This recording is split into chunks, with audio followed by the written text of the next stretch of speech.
What is going on, everybody? Welcome to the latest episode of Behind Enemy Lines. I am Tony Catalina, the Texas A&M beat reporter for the Austin American-Statesman, along here with Eli Hoff from the St. Louis Post-Dispatch. He is the Missouri Tigers beat reporter. Obviously, we've got a really, really big Week 11 matchup here between SEC foes, and wanted to get Eli in to talk about it. So first and foremost, Eli, thank you for joining me, man. Of course, happy to be here. It's not just a big time matchup. This is permanent rivals going forward, according to the SEC. So this is get ready for 4 more years after this, right? You're right. This could be a tone setter here for going forward. So no, you're absolutely right. Good point. And with that too, we'll kind of just jump right into it. Last year, it didn't go so swell for Missouri in Kyle Field. A big time win for the Aggies in that one. I guess coming off the bye week, coming off of a loss here against Vanderbilt. What is the sense? Is there a heightened sense of motivation? What is the feeling in that Tigers locker room right now?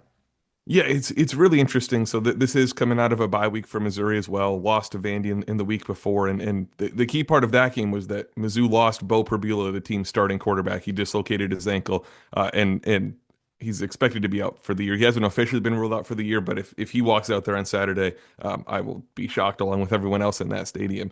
So, and this is at a critical point for Missouri, where that was the second loss, and I think we all know that two losses is about as much as you can take as an SEC team and still expect to have a shot at making the playoffs. So Missouri enters the month of November with its back against the wall, and that's a different kind of pressure that we haven't seen this team have to play under. And there is the element of what last year's game against A&M was, that was one of just the worst showings from Mizzou in the last really couple of years.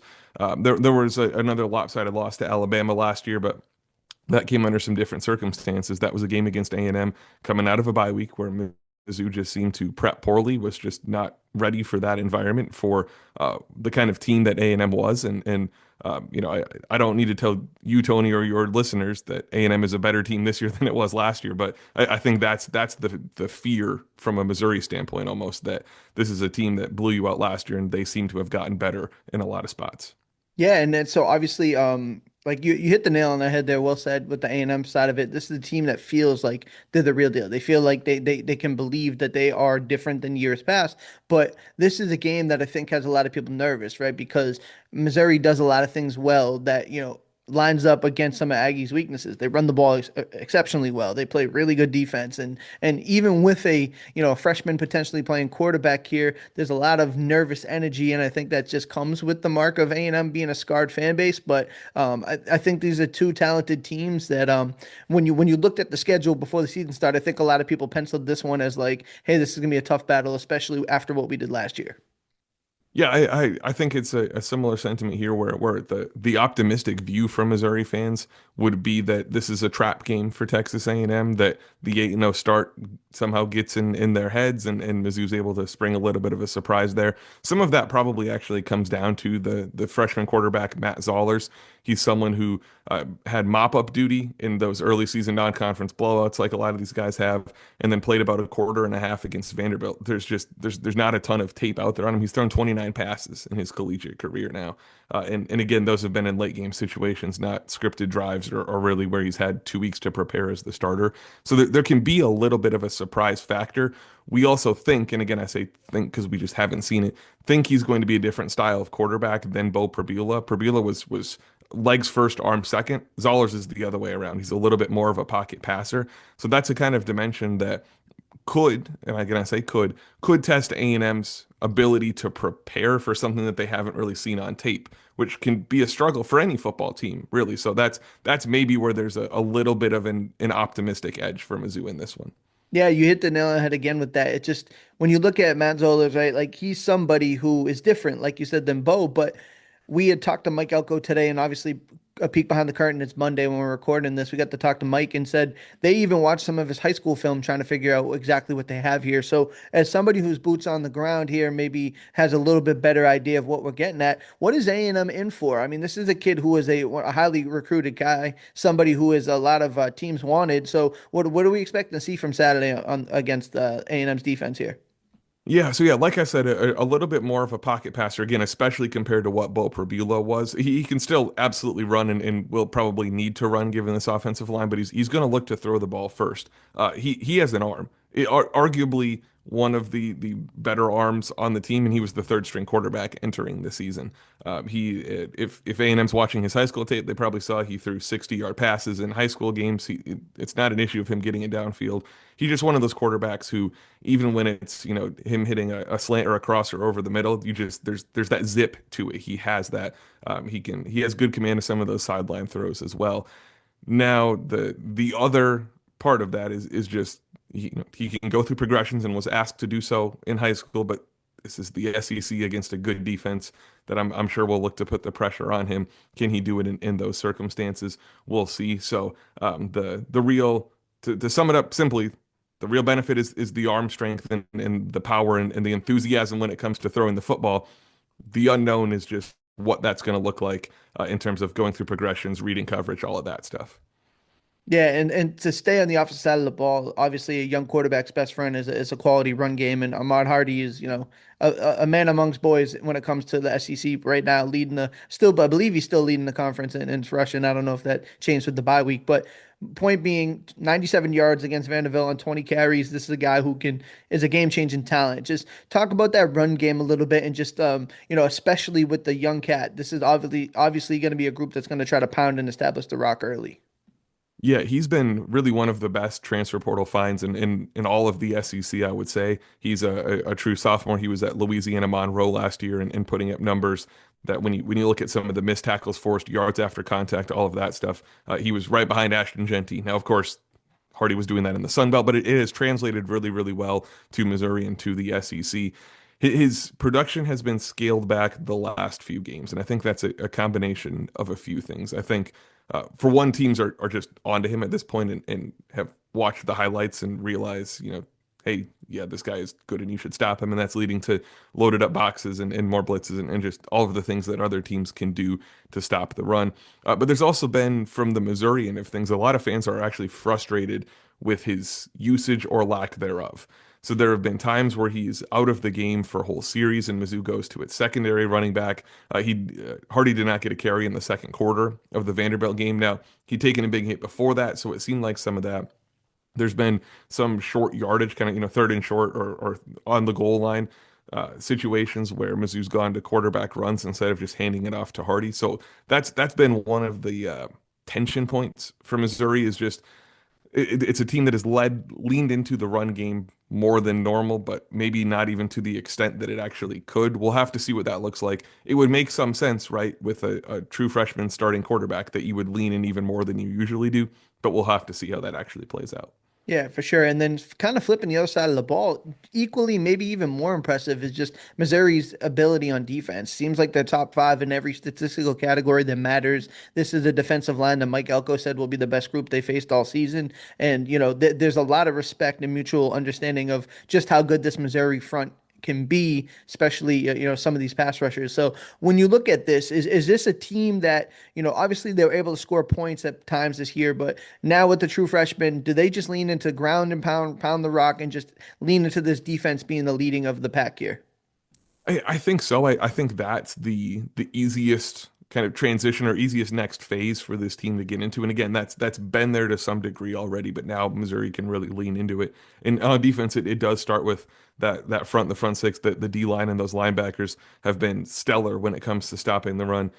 This is Tony. Both you and I ran for more yards than South Carolina did against Missouri when those two teams played in the SEC opener. So that's what this Missouri defense can do.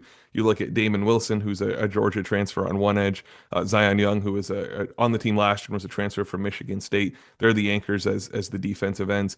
But the most impressive player on this defense is Josiah Trotter, the middle linebacker. He wears 40, which is a heck of a linebacker number. And he's someone who, if his last name sounds familiar, his dad, Jeremiah Trotter Sr., he's in the Ring of Honor for the Eagles. He played at, I think it might have been SFA. Yeah, I think it was SFA that he might have played his college ball at. And his older brother, Jeremiah Jr., just won a Super Bowl with the Eagles and played at Clemson. So this is a family of linebackers that Trotter's part of, and he's really been Missouri's best defensive player. And at middle linebacker, obviously, that's a nice position to have that at. Yeah, and obviously we talked about the front there, but where is a winnable matchup in your opinion? Is it the secondary that can be had? Like this passing game for A&M is much improved than it was for last year, and this was a group that was able to do some things against Missouri last year. And obviously, two different personnels, totally different season here. But would you agree with the sentiment that if A&M is going to win, it may be out on the edge here? Yes, oh, I absolutely, and that's for a couple of reasons. One, I think that's just a strength for A&M that lines up well here with that receiving core. But the Missouri secondary has been extremely prone to coverage breakdowns this year, and actually that goes back to last year as well. There's been issues where Mizzou's corners don't hold up very well in man coverage. So you'll see, assuming A&M follows the same tendencies as a lot of other teams have, and I don't see why they would deviate from this because it's been working. Number two, Toriano Pride, who's a cornerback out there. When he's isolated in man coverage, you're going to see a target thrown his way just about every single time, and it's pretty easy to get over the top on him. Mizzou's rotated some of the safety personnel trying to find solutions there because the safeties keep getting sucked into the run game. This is a defense that wants to stop the run so badly that even when they're playing two high safeties, it actually ends up being like two medium level safeties, and the corners are getting beaten, then it's all busted over the top. So and again, that's happened against worse receiving cores than what Texas A&M is about to bring to town. So that's I think I don't even know if it's the Achilles heel because it's such an obvious vulnerability for Missouri at this point. It was a little bit better against Alabama, which obviously is a good receiving core as well. But again, just the speed that A&M has at receiver, I'm not sure how Missouri can contain that, especially when you factor in Marcel Reed's ability to move. That's also been difficult for Missouri when you have, Lenora Sellers had a great game, just being able to roll out there and free those things up. So I do think that's the matchup that favors Texas A&M. Yeah, and so obviously, kind of we talked about different sides of the ball, but I want to talk about the head man. Eli Drinkwitz here. This is a guy who, I got to see him at the SEC Media Days. First time I ever got to experience. He's a funny guy. Like, and I say this with all endear, like he's a character, and I mean that in an endearing way. Like he's funny. We had talked about just how he should have been on Broadway or like doing a stand up with the way he was talking to SEC Media Day. So, what is the vibe around him at around Columbia and just obviously this is the program that has found some success around him, but they haven't been able to break through and kind of be at that elite level yet. Yeah, well, he's been. I think it's safe to say that the talk of the town for a couple of reasons here. One, for that turnaround he's engineered at Missouri. The personality has been there with him since he took the job in Columbia, and actually, it's reined in a little bit. I think he's developed a little bit more of a filter, which again, I say this as a compliment. That's marginal for him, right? But it's a little more filtered than it used to be. Now there's a couple narratives forming around him. One, he has yet to win one of these big games. His only top 10 wins since taking the Missouri job was in the 2023 Cotton Bowl against Ohio State, and that was an Ohio State team that did not have Marvin Harrison Jr., for example, playing in that game. So that's a top 10 win with an asterisk.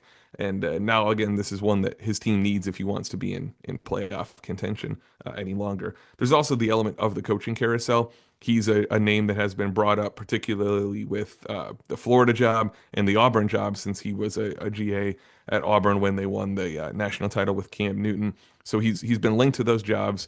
It's not super clear whether he really wants out here, but this is year six for him. It's one of those things where it's a Lane Kiffin-esque situation where Kiffin's obviously the first choice for a lot of these schools. It seems like whoever doesn't get Lane Kiffin is probably going to call up Eli Drinkwitz next, and he's going to have a decision to make.